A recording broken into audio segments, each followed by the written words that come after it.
happening now. Crews in parts of our state working through the night, cleaning up damage from Saturday's storm. That includes in Harwinton, which was hit pretty hard. They saw significant damage there.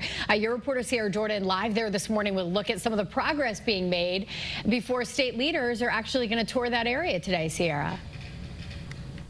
That's right. Governor Lamont and Congresswoman Hayes are expected to tour the storm damage here in Harwinton and Torrington. And North Road is still closed as crews move heavy equipment to remove those massive trees and branches. Harwinton remains under a state of emergency and municipal buildings are closed today.